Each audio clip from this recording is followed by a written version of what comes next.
Hi, this is Grant Cooper, the United Way, and I approve this message. Along with being Miami's hockey coach, I am also the ambassador for the United Way of Oxford.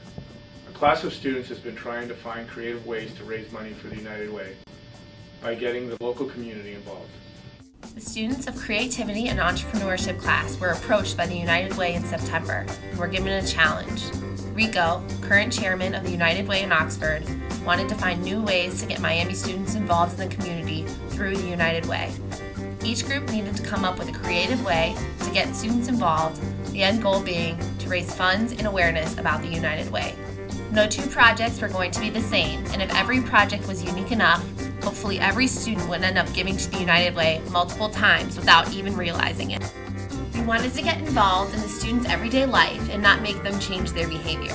Students are already so busy that they will be more likely to become active with the United Way if we incorporate activities they already do in their everyday lives. That is when our group member Grant came up with our final idea of collecting cans. Our goal is to come up with an idea for students to give, but not have to reach into their wallets. We wanted to find a source of revenue that students had, but did not realize. I had heard about schools in Michigan having parties, and their yards would always be clean the next day because they can get 10 cents for each can. I knew I could not get 10 cents a can in Ohio, but aluminum cans are still worth something.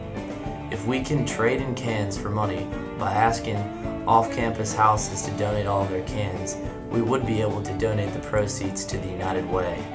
Once I had an idea that would be profitable, we looked into the other benefits collecting cans will have on the local community. We had to find a way to crush down the cans so we can easily transport them to the recycling facility. Our first methods of crushing cans proved ineffective. She got Cheers, your standard can crusher. We call it the Crusher. It's trademarked. Brought this baby brand new, got a lot of crushes in it. It's worn down to the nub. A lot of good memories out here. That's where I met my wife. So I'm pretty sure all my teachers think I'm an alcoholic now. Pretty much routinely day-to-day coming to class stinking of stale beer. So you think you can do the 4-can crush? Hell yeah, I can do the 4-can crush. There's a bear shit in the woods. Yeah, I used to go to the rec, but now I just crush cans. Blood, sweat, and tears of a man who crushes cans. Now we needed to implement a strategy. Our group members started to reach out to our own networks. We sent emails out to organizations we were involved in and friends asking people to begin collecting cans. The response was positive.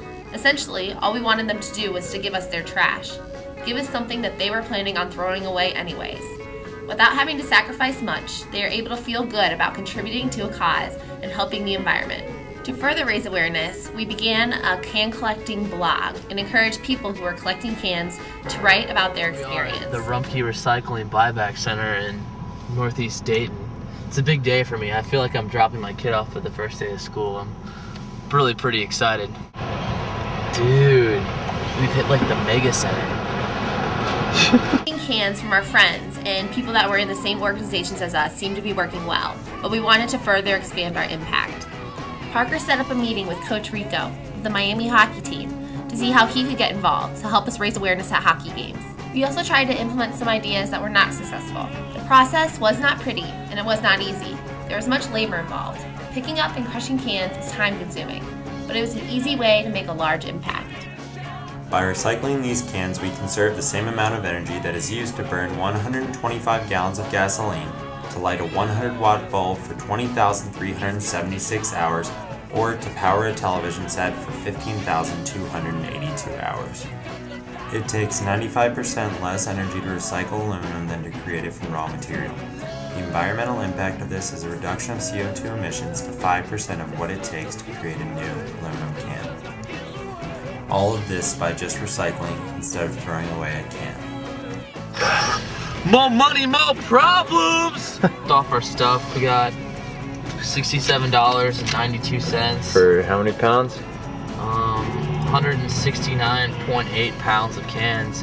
So I gotta crunch the numbers and see how many cans that actually was, but almost 170 pounds. It's all about the Benjamins!